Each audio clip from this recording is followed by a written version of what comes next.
बहुत बहुत स्वागत है आप सबका आपके अपने YouTube चैनल भाषा की बात में। आज का जो वीडियो है वो है पाठ संख्या 17 पुस्तक आरोह हिंदी कोर हजारी प्रसाद द्विवेदी जी के द्वारा रचित शिरीष के फूल।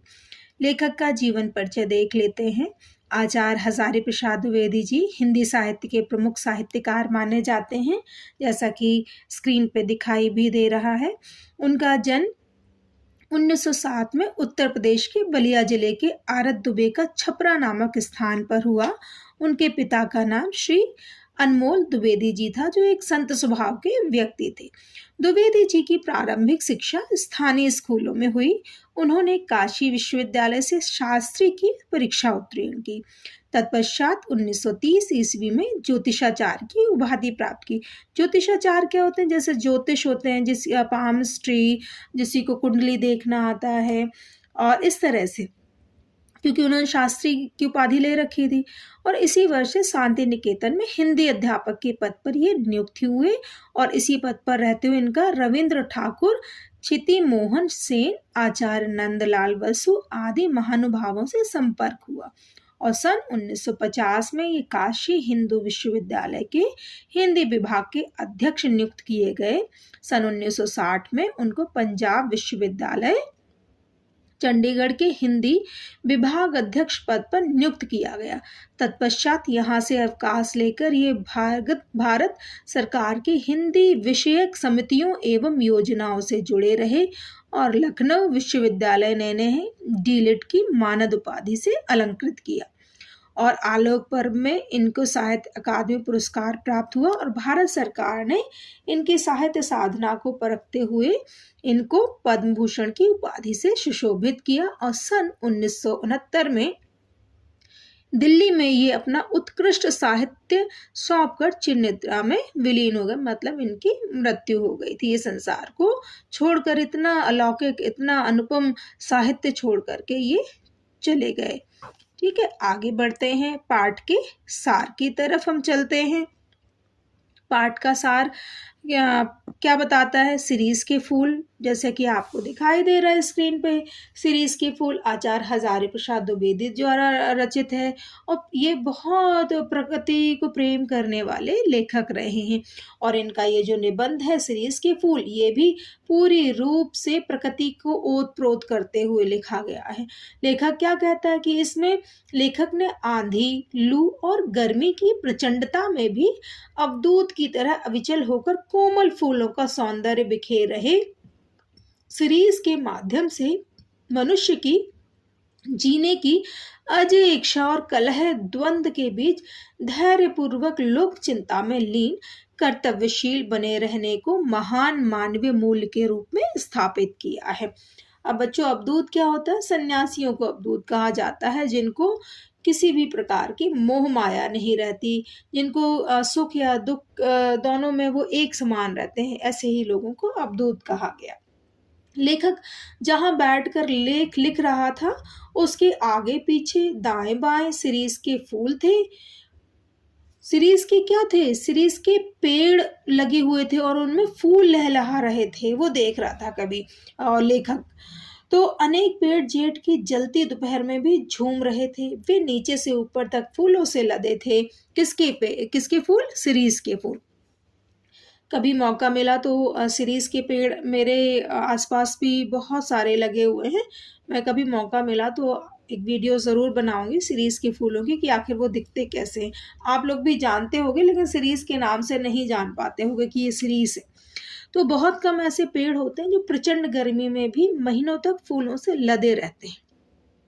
कनेर और अमरतास भी गर्मी में फूलते हैं, लेकिन केवल 15-20 दिन के लिए। बसंत ऋतु में पलाश का पेड़ भी केवल कुछ दिनों के लिए फूलता है, पर फिर से ठूठ हो जाए। पलाश का जो पुष्प है ना बच्चों, बहुत ही खूबसूरत दिखाई देता है।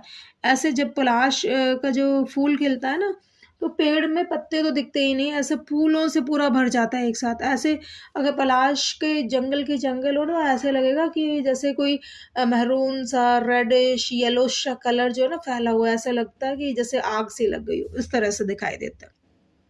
क्योंकि बच्चों मैंने ये देख रखा है इसलिए मैं बता सकती हूँ। बहुत ही खूबसूरत लगता है पलाश का पुष्प और उसका जो रंग होता है।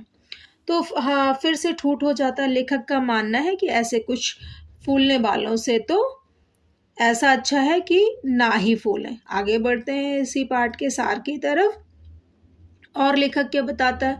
लेखक कहता है कि बसंत के आते ही फूलों से लद जाता है और आषाढ़ तक निश्चित रूप से फूलों से यूं ही भरा रहता है।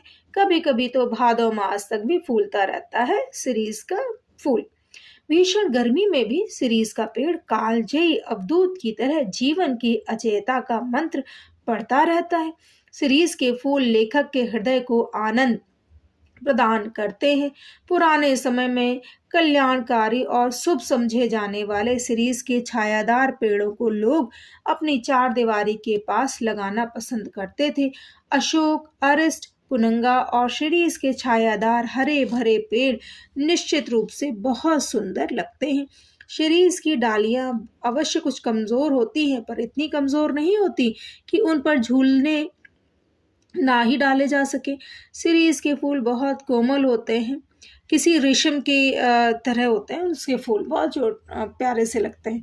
तो कालिदास का मानना है कि इसके फूल केवल भौरों के कोमल पैरों का ही दबाव सहन कर सकते हैं, पक्षियों के भार को तो वो बिल्कुल नहीं सहन कर सकते। इसके फूल चाहे बहुत नर्म होते हैं लेकिन इसके फल बहुत सख्त होते हैं और बहुत स्टिक की तरह बहुत हार्ड होते हैं इसके फल जो होते हैं। वे तो साल भर बीत जाने पर भी कभी कभी पेड़ों पर लटक कर खड़खड़ाते रहते। लेखक का मानना है कि वे उन नेताओं की तरह हैं जो जमाने का दुख नहीं देखते और जब तक नए लोग उन्हें धक्का मार कर ना निकाल दे। ये बेटा किस ओर इशारा कर रहा है? ये राजनीति की ओर इशारा कर रहा है। ये वाली जो पार्ट है राजनीति की ओर भी इशारा कर रहा है। कह रहा है जब तक तब तक जमे रहते हैं सत्ता में, जब तक कि नई पौध, नई यूनियन, नए लोग ना आकर के धक्का मार के उनको ना निकाल, तब तक बने रहते। वे मूर्ख हैं जो सोचते हैं कि उन्हें मरना नहीं, इस संसार में अमर होकर तो कोई नहीं आया। काल जो है उस काल जो है काल देवता की नजर से तो कोई भी नहीं बच पाता। शिरीष का पेड़ ऐसा है जो सुख दुख में सरलता से हार नहीं मानता।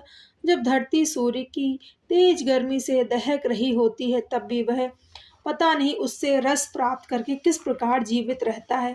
किसी वनस्पति शास्त्री ने लेखक को बताया कि वह वायुमंडल से अपना रस प्राप्त कर लेता है। लेखक की मान्यता है कि कबीर और कालिदास भी शिरीष की तरह बेपरवाह रहे होंगे। कबीर के विषय में तो आपने पढ़ ही रखा है, कितने बिंदास व्यक्ति थे, उनको कोई मतलब नहीं था किसी की धन दौलत से, किसी से कुछ कुछ भी उन्हें कोई मतलब नहीं था। आगे बढ़ते हैं।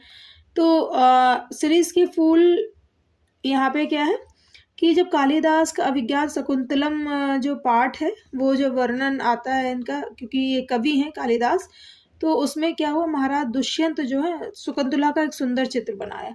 उन्हें बार बार यही लगता है कि इसमें कुछ रह गया है, अधूरापन। अब शकुंतला कहाँ निवास कर रही है? उनके पिता क्या है? एक ऋषि हैं, तो जाहिर सी बात है जंगलों में, वनों में वो रह रही हैं। तो कानों में कर्ण फूल के रूप में क्या पहन रही हैं? शिरीष के पुष्प। तो यहाँ पे जो कानों में शिरीष के पुष्प बनाना तो भूल ही गए। कालिदास की तरह हिंदी के कवि सुमित्रानंदन पंत और गुरुदेव रविंद्रनाथ टैगोर भी कुछ कुछ अनासक्त थे और शिरीष के पेड़ जो है वो किसी अवधूत की तरह लेखक के हृदय में तरंगे जगाता है। वह विपरीत परिस्थितियों में भी स्थिर रह सकता है, ऐसा करना सबके लिए संभव नहीं। मुख्यतः बच्चों, शिरीष के माध्यम से जो लेखक हजारी प्रसाद द्विवेदी जी हैं, वो सिर्फ ये कहना चाहते हैं कि हम किस प्रकार से विपरीत परिस्थितियों में भी संभल कर रह सकते हैं और मोटिवेट हो सकते हैं। अपने आप को मोटिवेशन देने की बात करें कि कितनी भी कठिन परिस्थितियां आ जाए, कितनी भी विपरीत परिस्थितियां आ जाए, हमें ज़िंदगी से हारना नहीं, हमें सक्सेस होना ही होना है। और ये पाठ बताने का प्रयास कर रहा है। प्रश्नोत्तरी कर लेते हैं, जैसा कि मैं हर वीडियो में कहती हूँ 3 से 4 प्रश्न करते हैं, बस बहुत बहुत है इतने प्रश्न एक पाठ को समझने के लिए और बोर्ड परीक्षाओं की तैयारी के लिए। अब जैसे लिखा हो, लेखक ने शिरीष को कालजयी अवधूत सन्यासी की तरह क्यों माना? क्यों माना कि लेखक ने शिरीष को कालजयी अवधूत की तरह इसलिए माना है क्योंकि अवधूत जिस प्रकार मस्त, फक्कड़, अनासक्त, सरस और मादक होते हैं, उसी प्रकार शिरीष के फूल भी फक्कड़ होकर ही उपजते हैं। संत कबीर, कालिदास, गांधी जैसे अवधूत जिन्होंने प्रतिकूल परिस्थितियों में भी, प्रतिकूल का मतलब क्या होता है, जो अनुकूल ना हो, एकदम अगेंस्ट परिस्थितियों में भी संसार को जीने की चेष्टा दी, उसी प्रकार शिरीष भी भयंकर गर्मी की लू में भी फूल उठता है तथा चारों ओर अपनी सुंदरता फैलाता रहता है। यह लोगों के मन में तरंगे उत्पन्न कर देता है।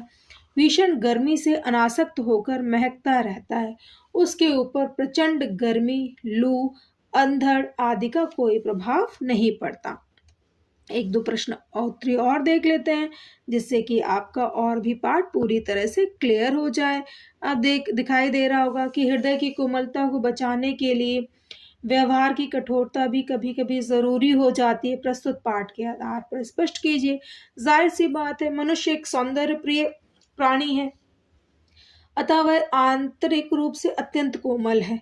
इसी कोमलता के कारण वह सदा दूसरों से प्रेम पूर्ण व सहानुभूतिपूर्ण व्यवहार रखता है, सभी के साथ सद्भावना बनाए रखता है। लेकिन अपने हृदय की कोमलता को बचाने के लिए मनुष्य को कभी कभी कठोरता को भी अपनाना चाहिए, ताकि वह विपरीत परिस्थितियों का डटकर सामना कर सके, जीवन के मार्ग में आने वाले संकटों और संघर्षों से जूझ सके।